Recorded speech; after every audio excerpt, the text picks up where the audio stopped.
Hell.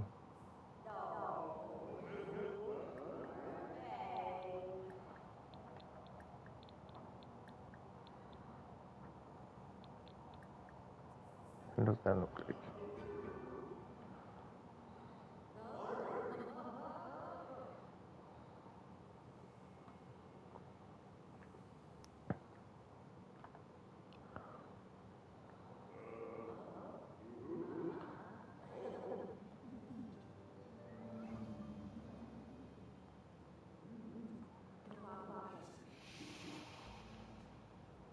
Okay.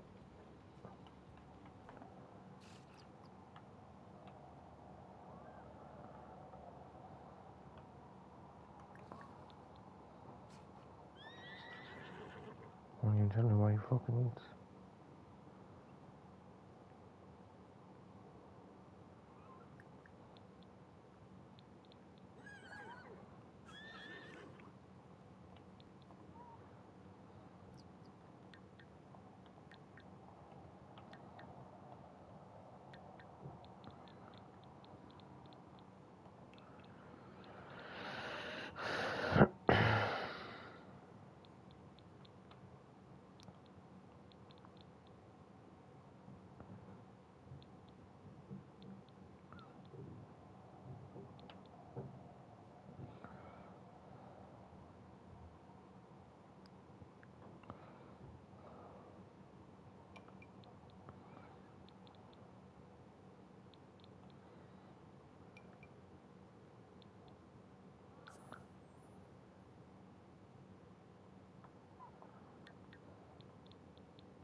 Want to fuck all you ignorant cunt.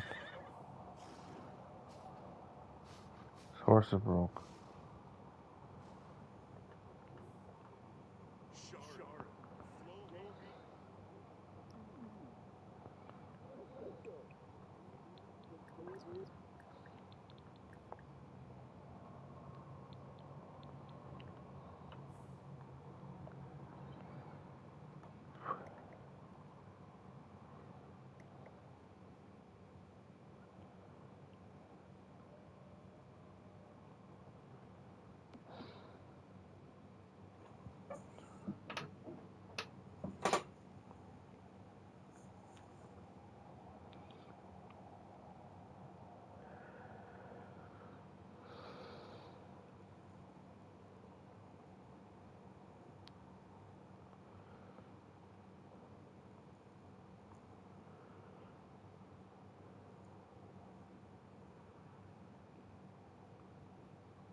Okay, thank you.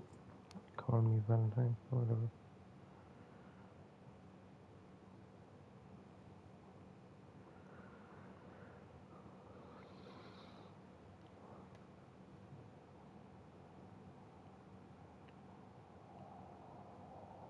I'd like to be a boss anyway.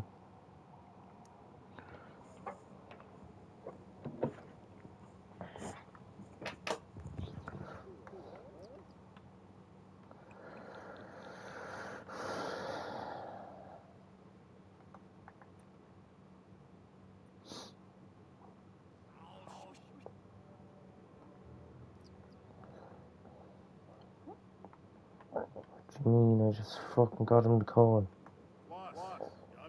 Go on vacation there. Okay.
I hate this shit that they have in the game.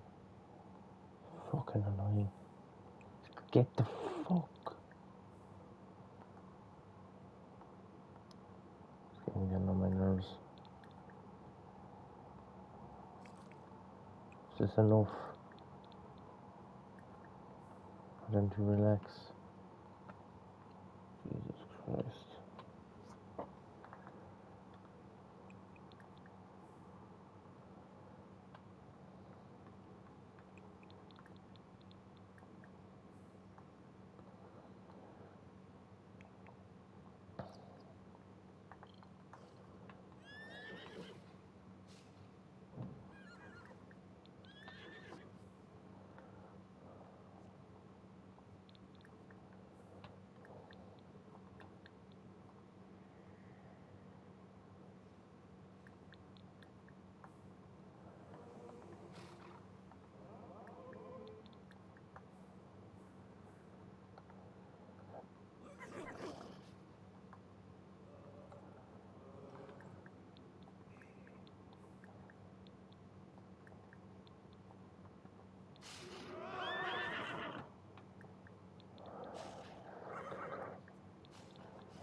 Fucking hate horses.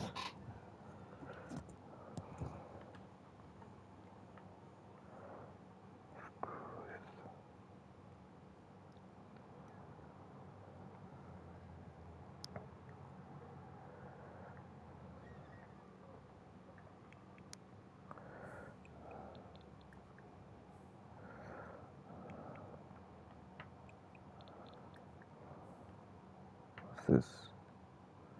Pumpkin? Where's a pumpkin? Okay, I get it.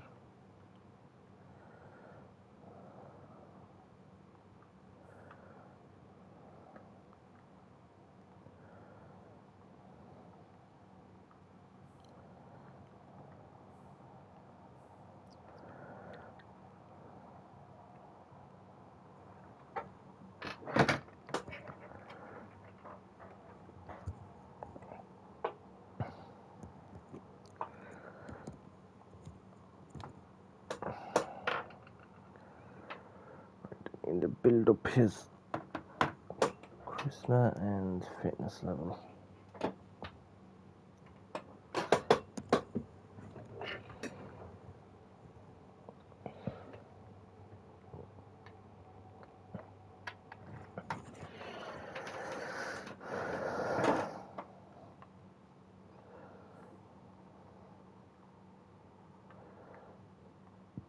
Where is the mirror?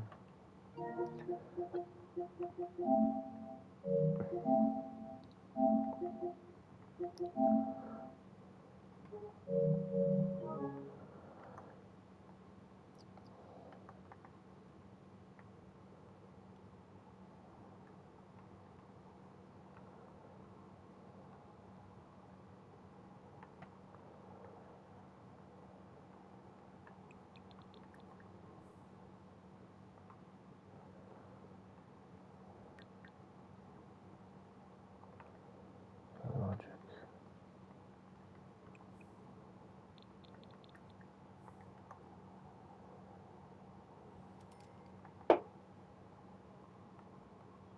Is he frozen?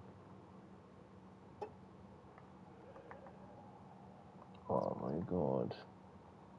Just get moving.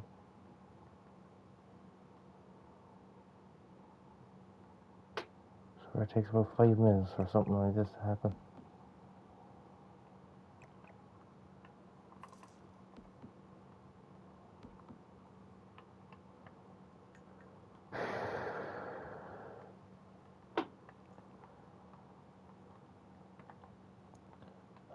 I don't know how to build the fun for this horse. I'm trying to get on him, but I know he's not playing ball. I'll get Jay to clean his hooves. Because of the bad hygiene, maybe.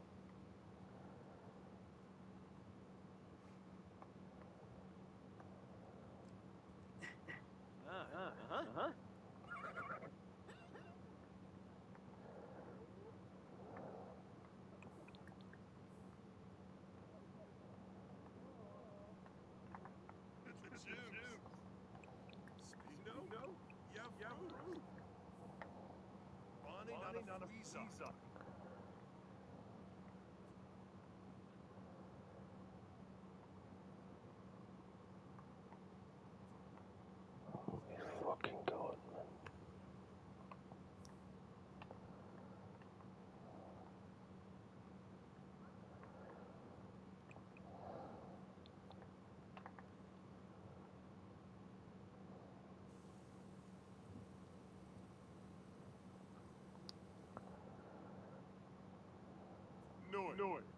No, Brass Bobs.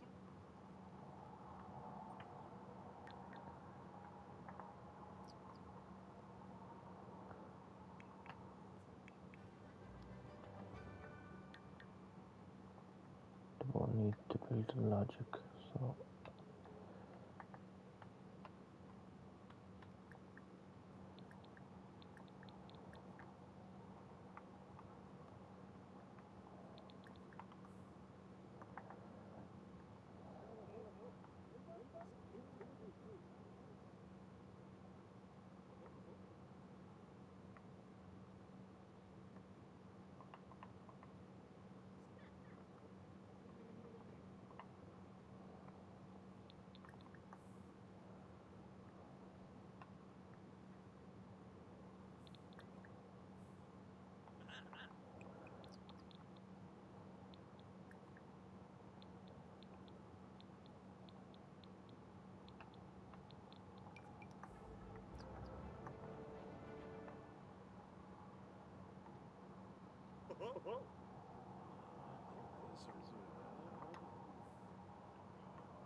Swear the fuck.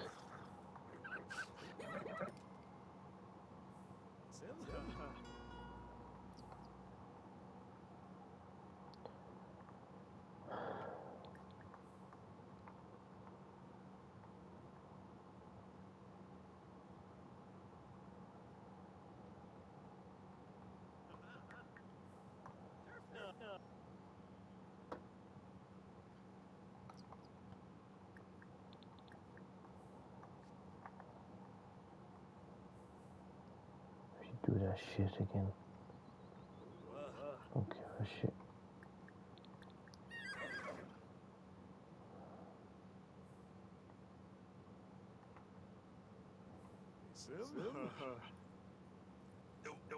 Sleep up. Ooh.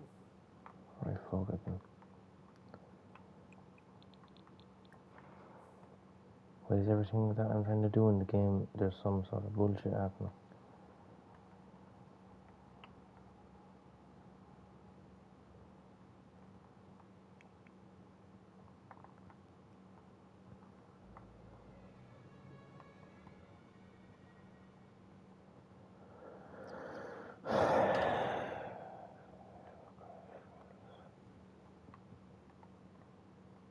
not count as creative skills.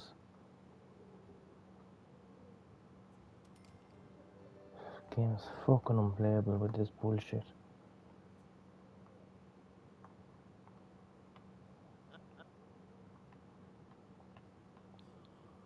Fucking going up. Jesus Christ.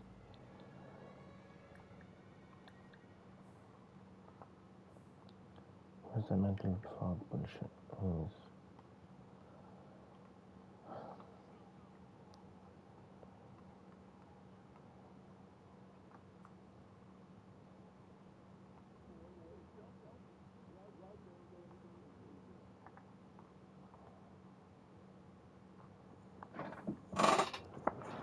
don't give a fuck about the horse and out there. Fuck pisses me off.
Right over fucking there. Some joke, by.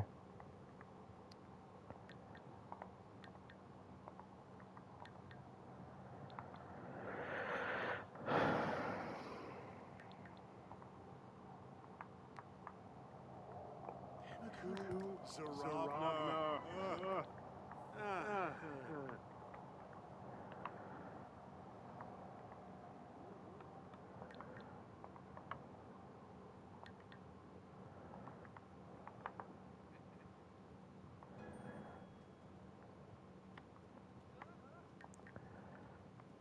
Says,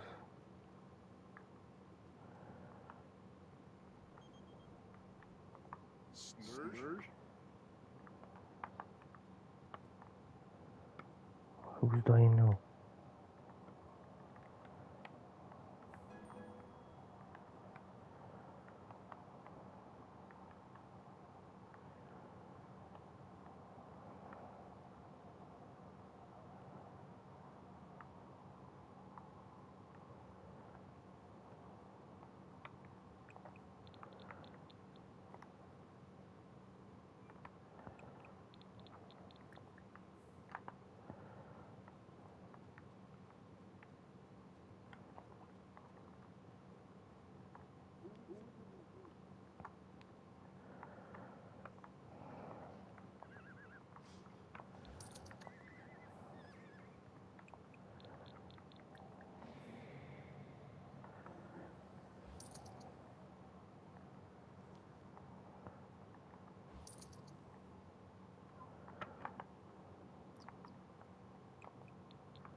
Wimba. Mustia.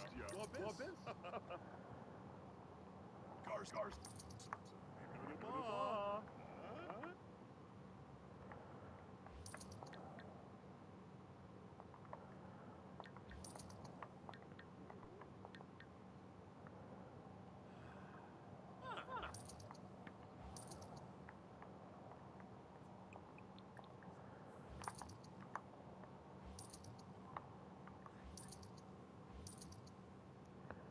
You just had a fucking shower. Why is that? fighting going down. Honestly, like, is this game trolling me or what? Stombra.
Ladies and gentlemen, Chris Van Vliet.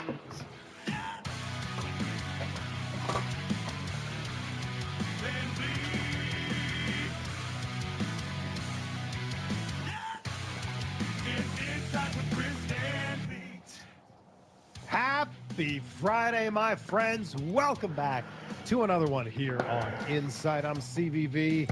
Chris Van Vliet. What an intro there by Downstate. I love how it gets you pumped up every single time. Thank you for being with us on this one. And thank you, as always, for making Insight the #1 wrestling podcast on the planet. I'm sure you're already following the show because you're here. You're a real one. You're listening to an Ask CVV episode. But if by chance it has slipped your mind, hit a power bomb on that follow button on Spotify or Apple or wherever you're listening to this right now so you don't miss out on anything that we have on the way. What a week that we've had in wrestling. My goodness, there is a lot to talk about on this one. Man, I don't know if we're going to have enough time to break all this down. There's so many things here. There's so many questions. There's just a lot going on right now. And I think that it is evident where we're at right now in wrestling, that it is starting to go like well beyond just the wrestling world. Like I saw Major League Baseball making a reference to the John Cena turn on their Instagram. Jon Stewart was talking about the John Cena and Rock thing going on here. Like, this is big. And this feels to me a lot like how things were in the Attitude Era, where you would see maybe not all of it, maybe not every storyline, but you would see little things that would bleed through into the mainstream. And I just got to say, as a wrestling fan, it's exciting. And I just love that we're in on this, right? We've been wrestling fans for a long time. We're in on this. And it's cool seeing people on the outside experiencing something this big, a storyline this big in wrestling for the first time. It's amazing. Tell you what else is amazing. The turnout at the last two Insight Live events. We had a blast in Toronto last weekend. Friday, live with Natty, then Sunday with all 3 members of the Hurt Syndicate. It was amazing. So thank you if you were one of the people who was there live, if you were one of the people who bought the VIP tickets and we got to hang out after the show for a little meet and greet. I appreciate you. We've still got just a handful of tickets left for the VIP show, Insight Live, April 17th during WrestleMania week. We're going to be live from Circa Resort and Casino. Grab those tickets at cvvtix.com, cvvtix.com, and we'll be announcing the guests, I'd say in a handful of weeks here. I'm working on nailing down who that guest is going to be, but we're going to have a blast no matter who it is. So I can't wait to see you guys there. I know a lot of people that are listening are going to be in Las Vegas for WrestleMania 41. And I also feel like there were a lot of people that might have been on the fence about going to WrestleMania 41. And with everything that just happened at Elimination Chamber, you're like, well, geez, how can I not be there? It was already going to be John Cena's last match, but how could I not be there for heel John Cena taking on Cody Rhodes for the WWE Championship? It's going to be one of those that I think you won't want to miss it. So welcome, my friends, to Ask CVV number 73, the Joe Thomas, Michael Ryder, and Dennis Rodman when he played for the Lakers edition. If you've got a question for next week and you're listening on Spotify, leave a comment on Spotify or send it in on social media using that hashtag AskCVV, or shoot me an email, cvv@chrisvanvliet.com. I think I said last week I was pretty confident in my Elimination Chamber predictions. I'm pretty sure I'm going to get 3 out of 4 right here, even though Bianca Belair, that match could have gone really anyway. The Jade Cargill return, amazing. The roof almost came off of Roger Setter when she came out. Incredible. So 3 for 4. I was 3 for 4 with my Elimination Chamber picks. I feel like if we go back, I haven't been keeping official score here, but if we go back to when I started doing these predictions, I've got to be at 90%, something like that. It's been cool going through the odds from MyBookie. Of course, use the code CVV when you sign up. You'll get a lovely welcome bonus when you do. But if you've been kind of following along with the predictions I've been making, gotta say, they've been pretty good. Not trying to turn heel on you guys here and pat myself on the back, but I'm just saying, those predictions have been rather solid. But I also love being wrong. And I'm not afraid to admit when I'm wrong.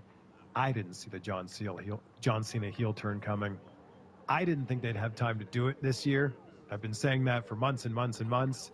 But we will break all of that down. Got quite a few questions about that, but we've got a lot to get into. So let's start off with Brandon Smith, VTTONC on Instagram. Brandon says, heel Cena? ? He's following everything he said to you about turning heel. He's not showing up to the events beside pay-per-views, and he just demanded a spot at the Chamber. He's also committing to skipping more shows and doing his movies instead. He was laying down almost the entire match tonight and wasn't being featured at all. It's funny. All the signs were there. All the signs were there. And when I did that interview with John Cena last February, I've shared it out recently. I've seen it in a lot of different places. I asked him, how close were you to turning heel? If you haven't seen the clip, I'm going to kind of summarize it for you. He said, real close. And I said, what time period? He said, right before Rock Cena won. So that would have been 2012 is when we had Rock Cena 1, WrestleMania 28. And he said, basically, he would start doing all the things that are the opposite of what he does now. Instead of showing up all the time, he would show up less. He would start demanding his spot. And it's just so funny. All of these things are there.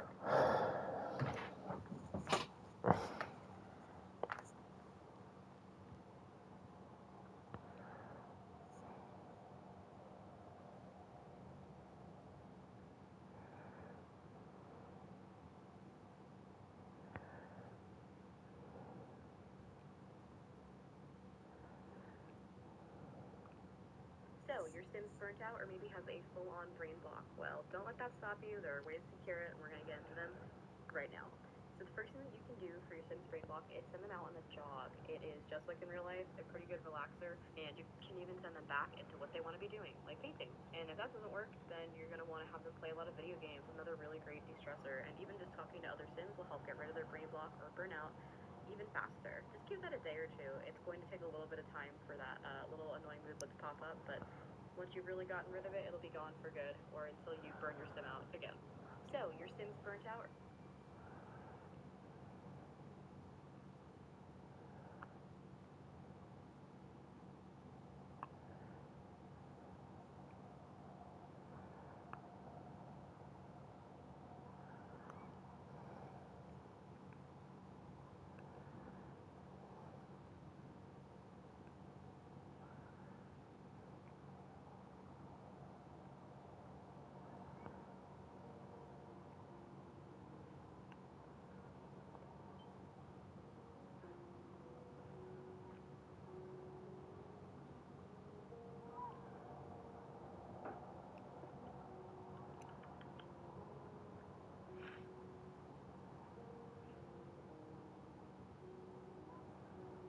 Cold. It's very cold.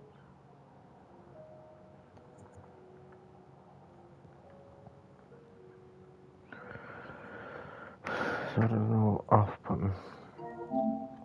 Look at the press Green. conference where he demanded his spot at the Royal Rumble. He demanded his spot in Elimination Chamber. That's not something that John Cena would have done anytime leading up to this. And everybody, myself included, just chalked it up to, well, he's John Cena. He's not going to wrestle that many matches this year. It makes sense for him to insert himself into that match. But then we look at the Royal Rumble. He didn't do a lot in the Royal Rumble. And again, I'm one of the people who said it, but the general consensus was, of course he's not doing that much. How could John Cena get injured on his retirement tour? We don't want that to happen. So we're okay with John Cena doing less as long as he remains healthy until December. But then you start looking at other things here. And like the fact that as soon as Seth Rollins stomped on CM Punk, John Cena ran to put his submission hold.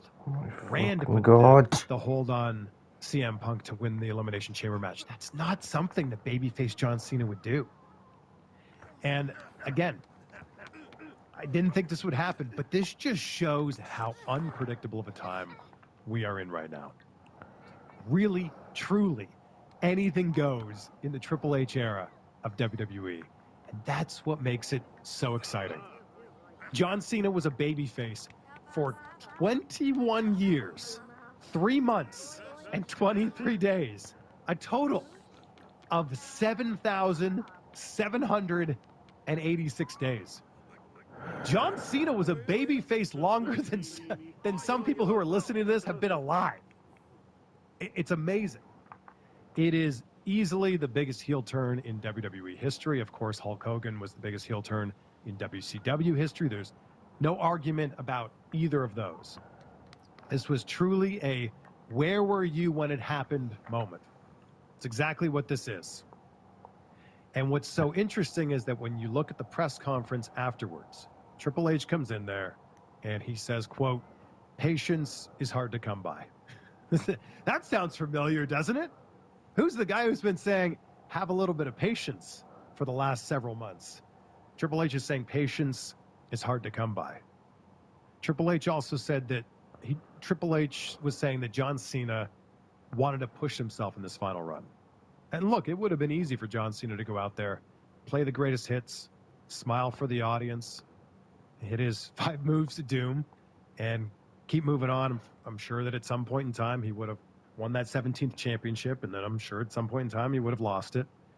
But John Cena wanted to stir things up, and I love that. John Cena wanted to challenge himself, and John Cena wanted to see, I think, what was possible. And I feel like this has been in the works for a long time. And John Cena said something to me off camera. So that interview was February of last year. He was promoting Ricky Stenicki, which is a great movie.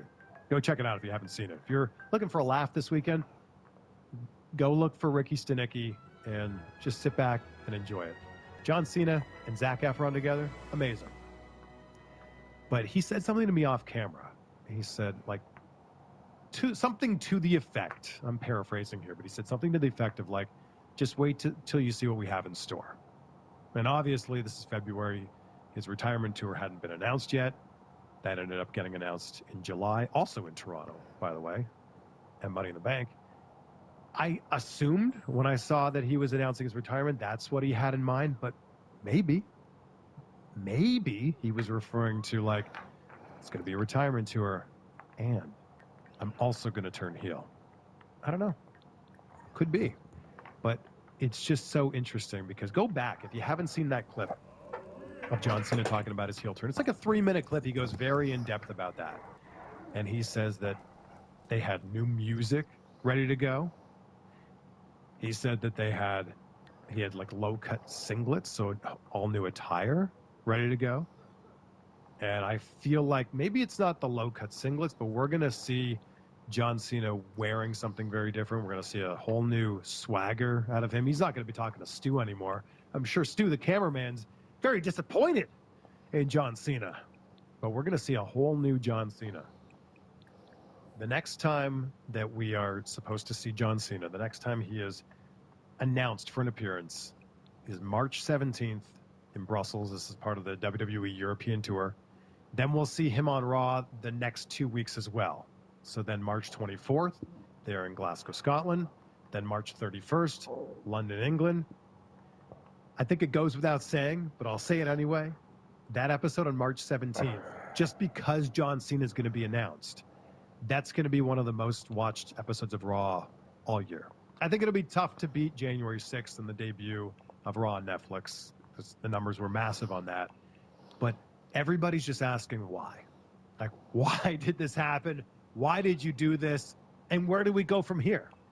And I think the fact that John Cena is simply announced, like, he could literally come out and say nothing, which is what he did at the press conference, and we'll get to that in a minute. But John Cena just being out there is going to draw so many eyeballs. And it's also going to draw a lot of new eyeballs and a lot of lapsed fans as well.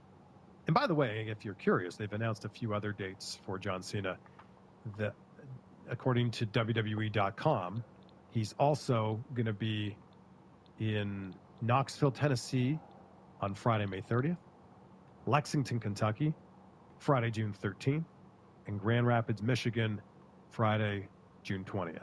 So in addition to WrestleMania 41. So there's at least 7 dates that we know that John Cena is going to be out there. So if you live in any of those cities, this is going to be your last time to see John Cena out there live. I'm excited about this. I am so excited about this. And why are people still acting like The Rock doesn't know what he's doing? Like The Rock is just going out there and making this up as he goes. Like, all of the people who said that The Rock just came out and, quote, stood there and did nothing at Bad Blood in October? Yeah, I'm looking at you. There have been so many little hints and so many little Easter eggs that have been there the whole time. And all you had to do was look a little bit deeper. It was just amazing to me how many people were like, what a waste of The Rock at Bad Blood. Well, how silly do you look now that all of it's adding up together? All of it makes sense now. CM Punk even hinted at this. Like, CM Punk's always kind of been pretty accurate about Cody's future. And remember when they were chatting on Raw and CM Punk's words were like, a good friend will always stab you in the front? Yeah, well, that's exactly what John Cena did. Like, all of the hints are there. This feels like one of those movies where you're seeing the story unfold. You're seeing the plot unfold. You're seeing everything right in front of you, but doesn't make sense because you don't have enough context for it. And then the movie ends and you go, it was there all along. You know, I'm thinking of like any movie with a twist, like Sixth Sense or any Christopher Nolan movie. I'm thinking of specifically The Prestige, when that movie ends and you're like, I don't want to ruin it for anybody. It's a wonderful movie. I highly recommend it. But when that movie comes to an end, you go, oh my gosh, like they told us the plot in the first 5 minutes. but you didn't know it because it didn't make sense. You didn't have enough context to put it all together. But I do have a serious question now that John Cena's a heel. How are people all of a sudden able to see him now?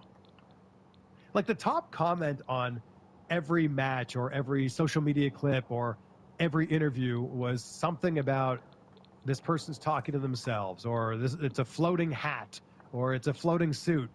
Those comments are gone now, like completely gone. There might be one or two still, but the idea, like that used to be the number one comment. Everyone would post some variation of that. That's gone. So like, did it all it took for us to see John Cena was him becoming a bad guy? Very, very interesting. And I can't wait to see where this goes. It caught me off guard in the best way possible. But it was, man, what a moment. What a moment. Adam Reed, Reed1428 on Instagram says, hey, Chris, with that surprising turn by Cena, can he really go out as a bad guy? I think he eventually turns on The Rock to maybe set up a final time match, Cena versus Rock at SummerSlam or Survivor Series.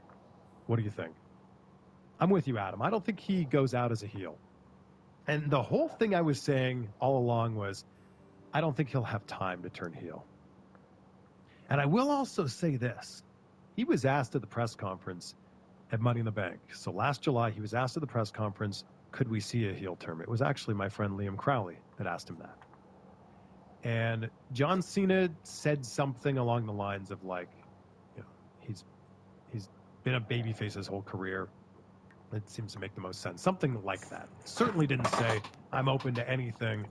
You know, keep your eyes open because it could happen. But made it seem very clear that, like, he's going to keep doing what he's doing. Like, going to keep doing what got him here. I foresee this heel turn being 6 months max. Like, somewhere around 6 months max. So, like, 5, 6, 7 months, something like that. I would think he turns babyface at some point in time and goes out as a babyface, losing a match to whoever that might be. I still firmly believe that'll be Randy Orton, but who knows now? And that's the best thing about wrestling is, like, we can come up with all the predictions we want right now in March, but by the time December rolls around, we could be looking at a completely different landscape in wrestling. I don't think that all of this is happening with The Rock to just play some authoritarian figure or some manager type figure here. It feels to me like The Rock wrestles in a match in 2025.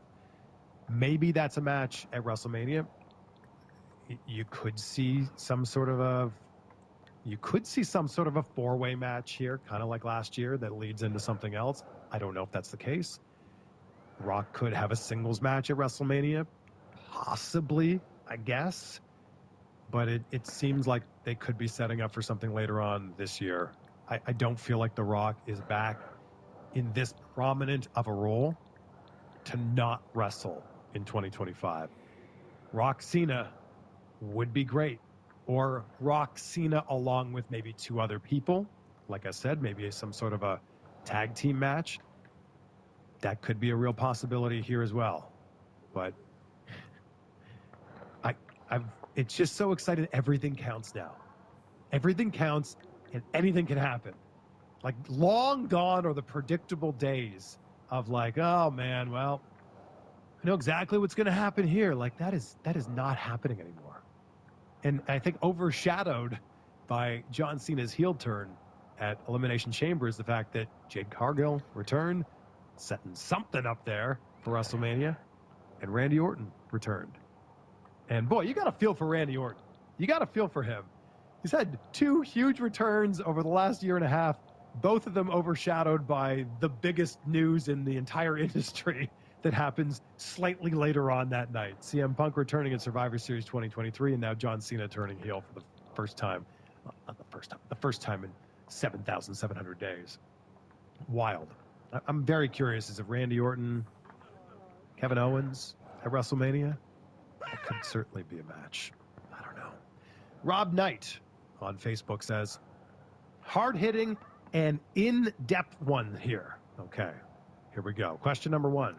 Given the turn of events that transpired at the Chamber, where were you And what was your reaction to arguably the now second biggest heel turn in history, that of Hulk Hogan dropping the leg on that no good stinky Macho Man to become the third member of the New World Order?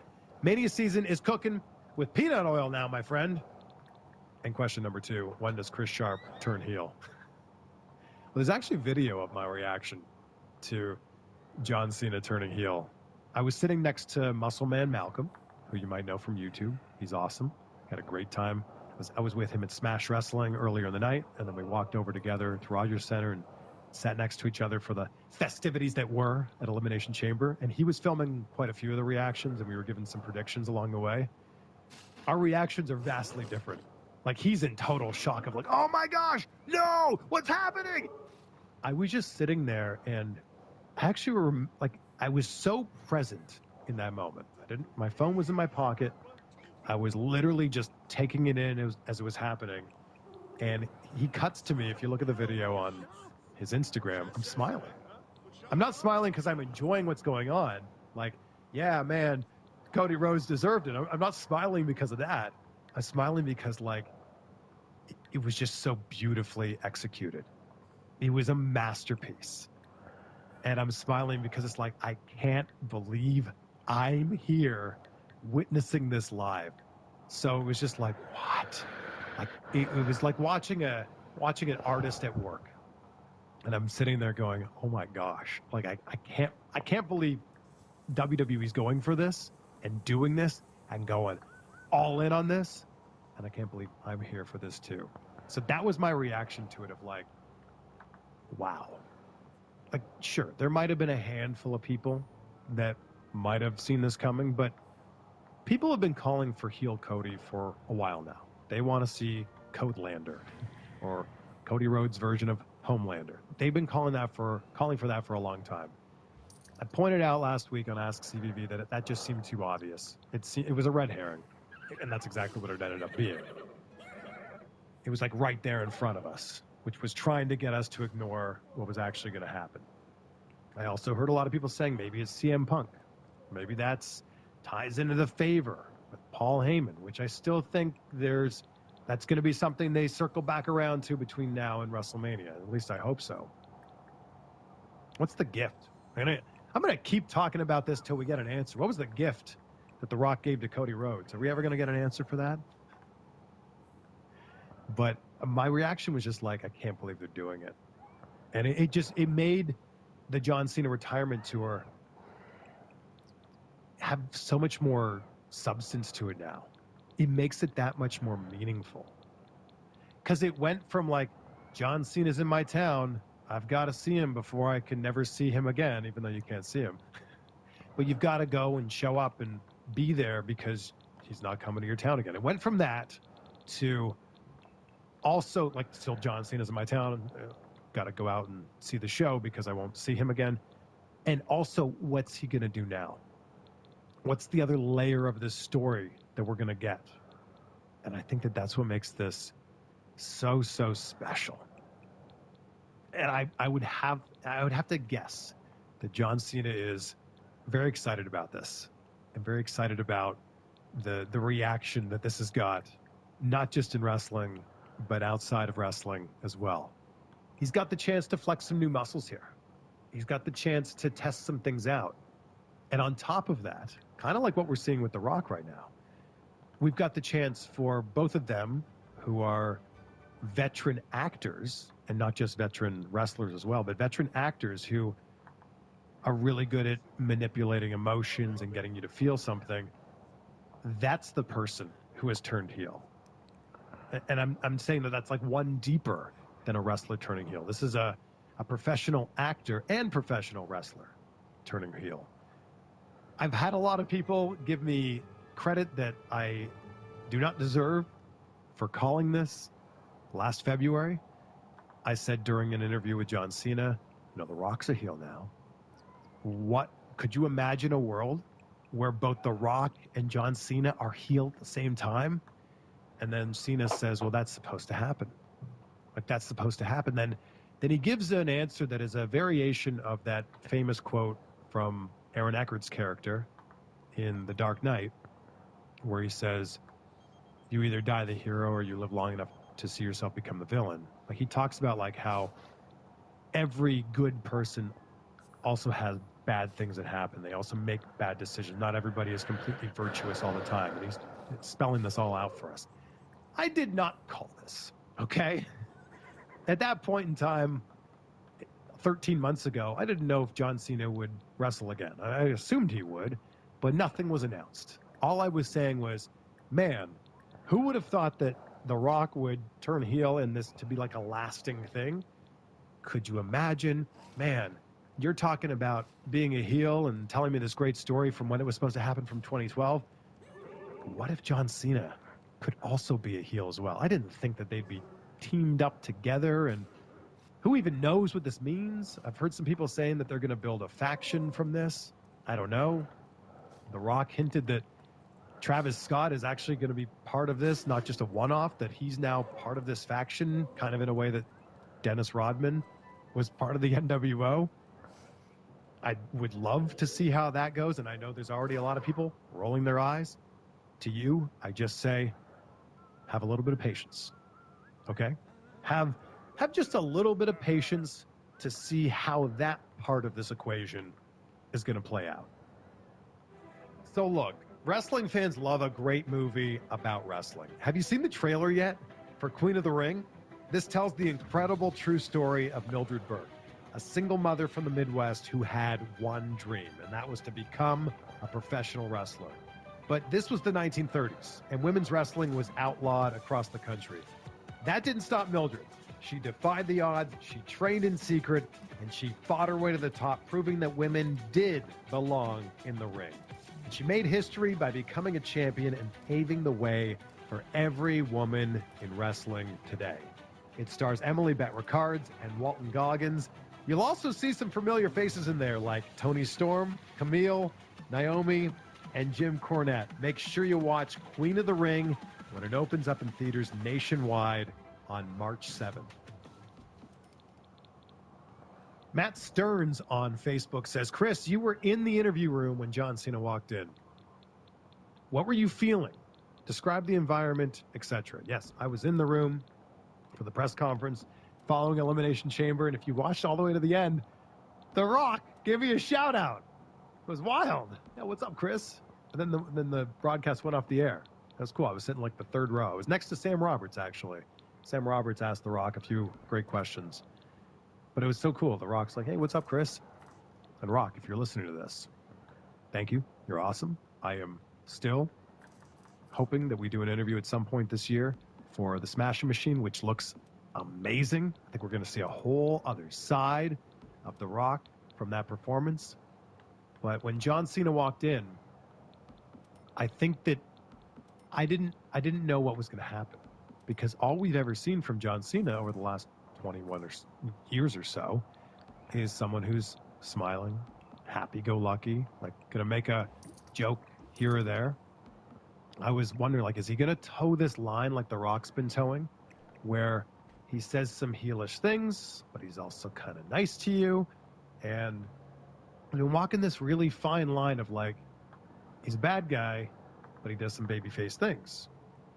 And at the same time, and I think, again, going back to, I can't believe people are still questioning The Rock and his motives and, like, wondering if he knows what he's doing. He talked about that during the press conference of, like, yeah, when everybody thought that I was just being a nice guy for that premiere episode of Raw on Netflix and I was shouting out the Netflix people, there were more layers to that. Like, this is, the final boss is not just like a heel version of The Rock. It's like he's a heel, like, corporate version of himself. Like, think of like a C-suite employee at a company, CEO, COO, CCO, whatever you want to call it. That's who he is. He's a suit, for lack of a better term, even though he wears vests with no shirt underneath and no sleeves. He's in that level, though. What I mean by that is he's a C-suite, like, high-level executive. So I think there's some elements of it where he smiles to your face and then he talks bad things about you behind your back. And I think that he was kind of hinting at that. So I was wondering, is that what we're going to get from John Cena? Like, are we going to get John Cena the man talking about his performance of like, yeah, I went out there and I did what I did. When he came out and he started kind of fiddling with the microphone, I'm like, what's he doing here? Like, is he going to hold the microphone during this press conference? And I just happened to be filming it. And he picked up the microphone and he dropped it and he walked out. And that was the statement. That was John Cena's first statement since turning heel. It was a complete mic drop. And I posted that video on TikTok and YouTube and Instagram. And that video, I'm scrolling to it right now. That video has 6 million views on TikTok. That video on Instagram has, I think it's less, but it's still quite a lot of views. That video has 680,000 views on Instagram. Like, that's a moment. All of these are moments. And when he went out, when he walked out of the room, we all just kind of turned to each other and went, "Oh man, like this is serious." And you've seen in the past, John Cena doesn't half-ass anything. John Cena goes all the way in. Here's a perfect example of that. Think of how in-depth John Cena got with his trash talk during Rock Cena 1, especially, a little bit in Rock Cena 2, but like he was like taking some real shots at The Rock. Like it got personal there. It got so personal that there was like animosity behind the scenes. Like this wasn't just in character. Like The Rock and John Cena, Dwayne Johnson and John Cena had issues with each other. John Cena is fully committed. And I think that's what we're going to see with this heel run, which would make me think, I've seen the memes online, I'm sure you have too. I don't think we're going to be seeing any Make-A-Wish appearances over the next 9 months. Because I just can't see John Cena breaking heel. I could be wrong, and I'd be happy to be wrong. I was also talking to John Cena about getting him on the podcast at some point this year. I don't know if that's going to happen anymore unless I talk to this character of John Cena, and he's just heelish and corporate and mean to me the whole time. But it's so early right now. It hasn't even been a week since this happened. We don't really know what his motivations are. We don't know what his end goal is. I think that we'll start to be able to peel back the layers of the onion, especially after his first appearance on March 17th. Also, I know it's not announced, but Raw's at Madison Square Garden on Monday. And I had previously mentioned that there's something special about when WWE goes to Madison Square Garden. I'm not saying it's going to happen, but boy, that would be a moment if John Cena returned at Madison Square Garden, especially considering everything that happened last Saturday night. I'm sure you already know this, but I'll say it anyway. The 2008 Royal Rumble, John Cena's incredible return when nobody thought he'd be able to make it back in time. That was at Madison Square Garden. So one of the greatest Royal Rumble moments ever. That was in Madison Square Garden. It's a special building. A lot of amazing history has been made there. And no, he hasn't been announced for it. But that would be a lovely surprise to see. I don't know if John Cena's schedule would allow for that, but it could happen. But other than that, March 17th, then March 24th, then March 31st, I think we'll start to get a feel for what is this? Is he The Rock's teammate in this? Does he share the same values as The Rock now? I don't know. But I just get the feeling that when Cena's heel, he's going to be all the way in on being heel. And I think that those Make-A-Wish appearances, the charity stuff, I think that's out the window right now. That's just what my gut says. I could be wrong. Maybe he plays both sides kind of like The Rock. But the look on his face, I've seen the Squid Games meme where it's like John Cena before and after. Or like smiling at the start of Elimination Chamber and then his like angry look, his stern look at the end of it. I think we're just going to get that. We're going to get that version of John Cena for a while now. And I'm here for it.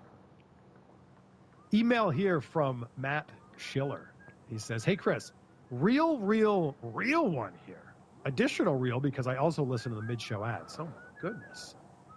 Thank you. You can add another reel on there. You can be a real one if you click on the links in the show notes. Like, it's the easiest way to support the show. And then if you end up actually using one of the services or buying a product from those, that's amazing. Like if it fits your lifestyle, incredible. But the fact that you listen to those, I appreciate you. During his post-show press conference with you in the room, Triple H said, does it feel like we're in WrestleMania season yet? Or something to that effect. Yeah, I think it was, do you feel like we're on the road to WrestleMania yet? I feel like that lines up with your advice to always be patient. My question is, why does it seem like fans, especially online, are always looking to have WrestleMania fully mapped out before February is over? Especially now that Elimination Chamber determines 2 of the major matches. Shouldn't fans expect the 7-week period after that event to be where all of the other pieces fall into place? Love listening to your podcasts while on runs. Maybe a hot take, but the Ask CVV episodes are my favorite. Ooh, that is a fiery hot take. Matt, I appreciate you writing in, and I agree with you. And I will keep preaching this as long as you keep listening to these episodes. Patience. Let's just watch this play out. I don't know how many more times I can say it, but guys, we're only like 40 minutes into the movie right now. There are still so many other plot twists and character arcs that we need to see. And I just never understand that. Like if you started a movie on Netflix or Max or Hulu or Amazon Prime or wherever it is, if you started a movie and then you got tired and went to bed after 40 minutes, you wouldn't be going to bed angry that you didn't have the answers to who did it or why this character did that thing or whatever. You would just go, oh, well, when I wake up tomorrow, I'll watch the end of the movie and those answers shall be revealed. Right? That's how it works. And maybe people just have PTSD from so many years of Vince McMahon booking and a lot of loose ends never being tied up that you still feel like that's going to happen here.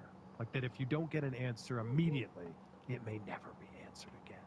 And sure, I can understand that. But I think you also need to realize that the track record with Triple H in charge over the last, it's almost been 3 years. I think we look at SummerSlam 2022 in Nashville. I don't like this burnt out rootless in The Sims.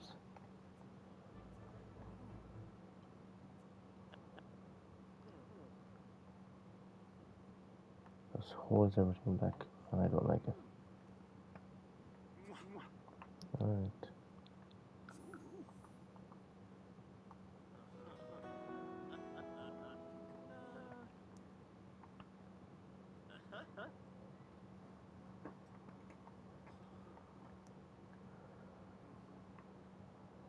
The horses are doing. Josh is back. Guess they're cleaning the horse. Oh.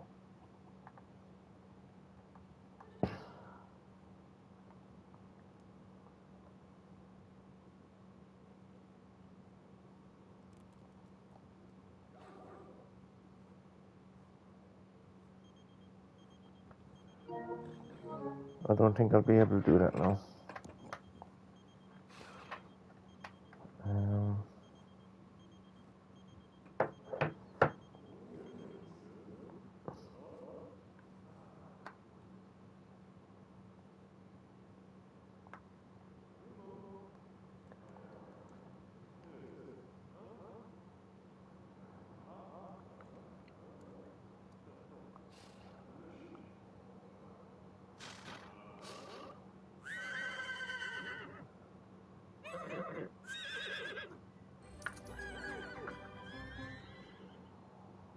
I mean, you're talking to me fine.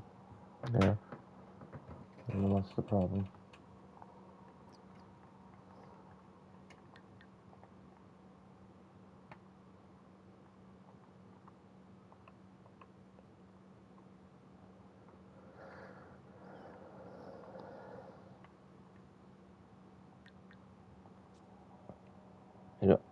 I don't understand this slow-mo 2, 3, or 5. Is there a settings thing I can find?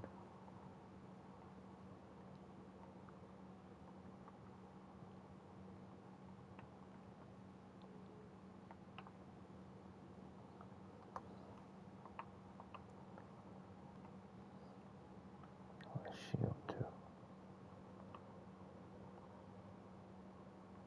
Is that horse clean now? Oh, not that one.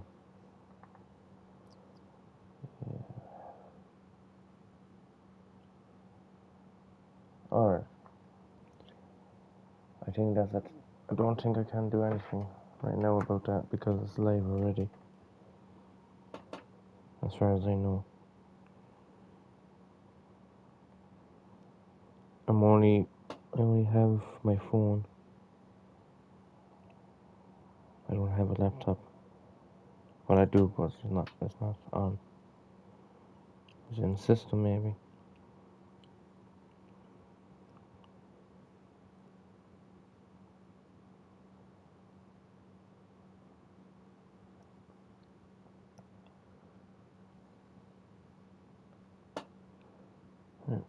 I think it's frozen.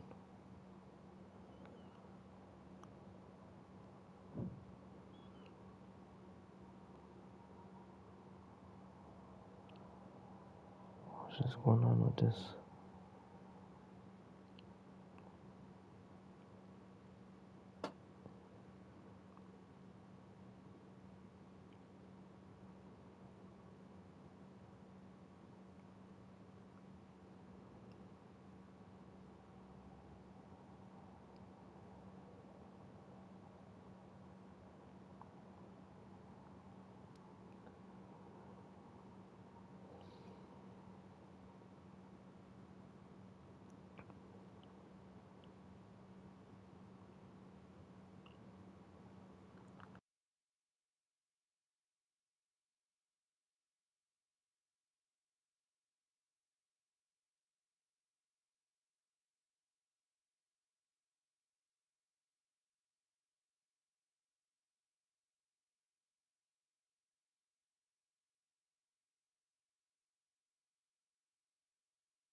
Yeah, I'm just trying to figure it out.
There, that should be better. I hope. Just 1 second.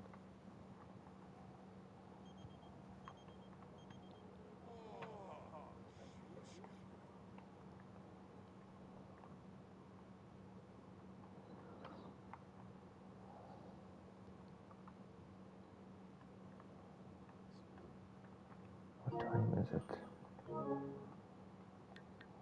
I must go at 4:30. But plenty of time left.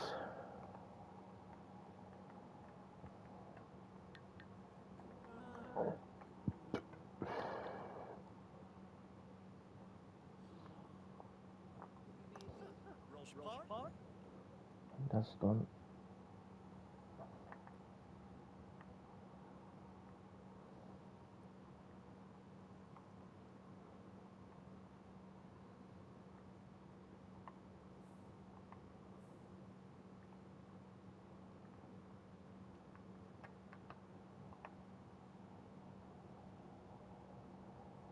No problem. Still new to these things. I'm good, how are you?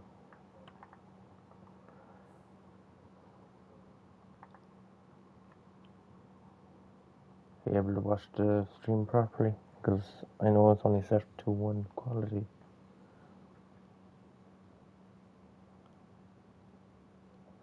720. I don't know how to get more. Good. I don't know how to get more quality options.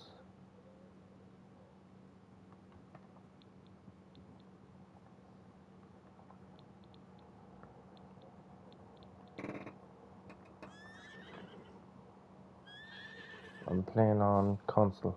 I do have a keyboard, but the mouse isn't working. I have to get a new mouse.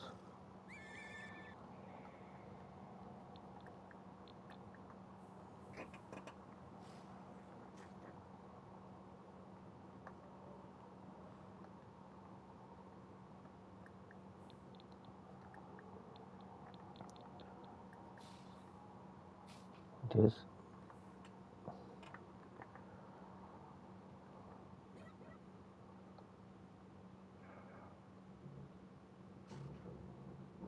That's good. You play the Sims yourself.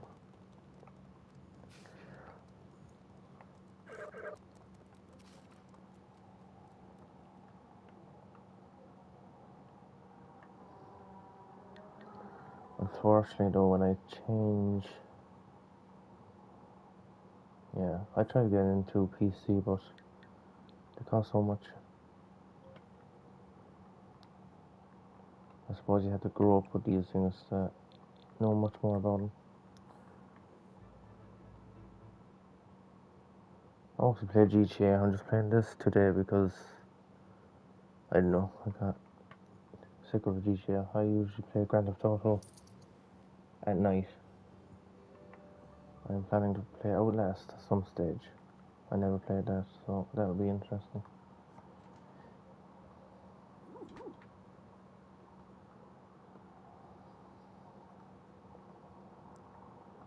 I always avoided Outlast, but Grand Theft Auto is good. Can't wait for Grand Theft Auto 6.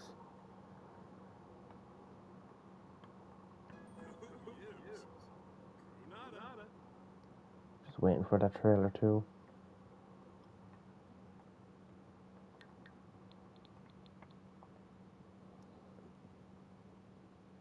Oh yes, my favourite.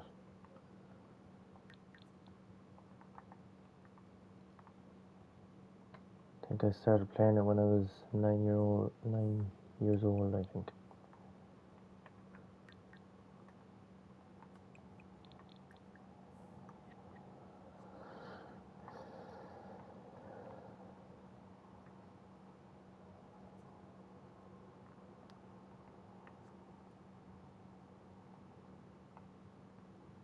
Finosa. I know. I need to get that trade thing for those back.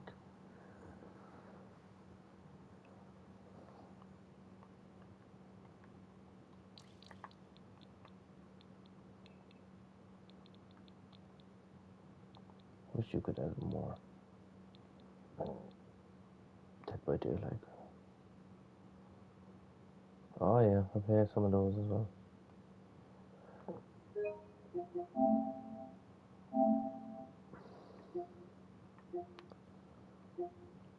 I played Dead by Daylight as well, Fortnite.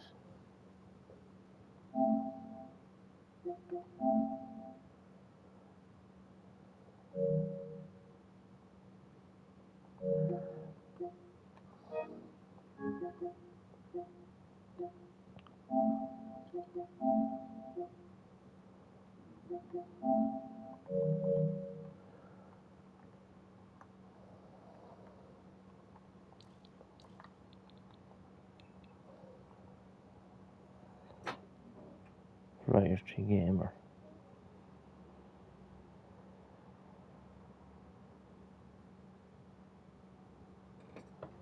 Oh, thanks. Too kind.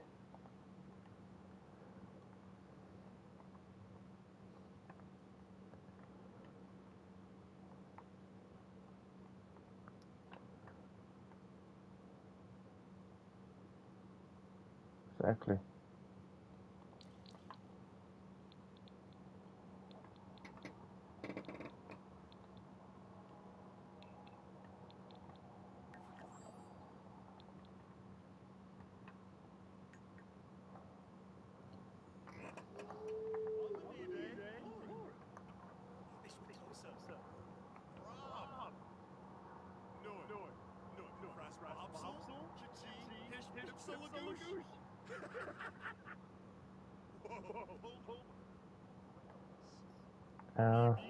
I'll check it out anyway. I don't know if I'll join, but I'll check it out. Be hesitant joining stuff like that.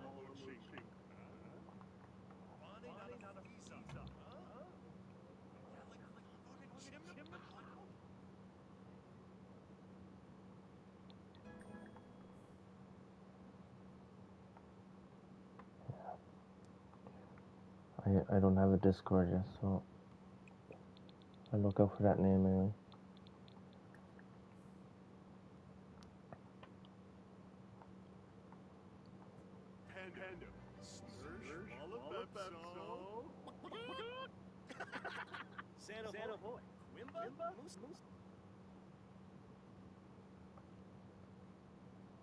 Nerve Lazama. Tevene? Elf? Harden Trovoy no Wangle. Vima. See why? Maybish with Tosa. Two-way walk. Lino. Mishi. Enzuk. Kasana. Steve. Mervin Lawanza. Elvis Guevara. Darvis Swallow-Chink. The movement of wallet, huh? Sturka. Boy. Hoteyabe. Arina Pimev. Whoa. Homa. This is me, boy. Jelja. Yabasa. Satoto. Swiss. Carnamoon. Gradu Stanzo. Layerp. Who we gonna choose?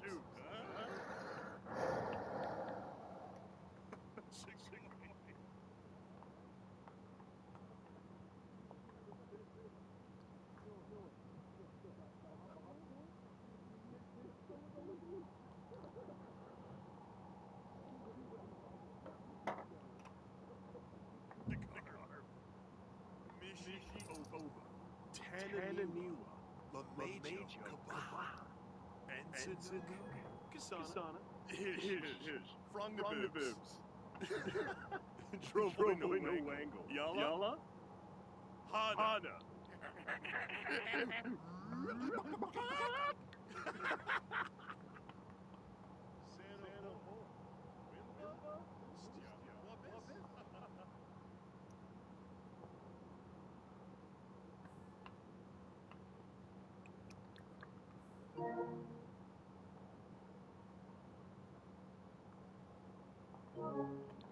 I'm gonna end this one. Well, not to end this one. I'm gonna move on to Texas Chainsaw. I haven't played that in a while. Probably buggy to shit, but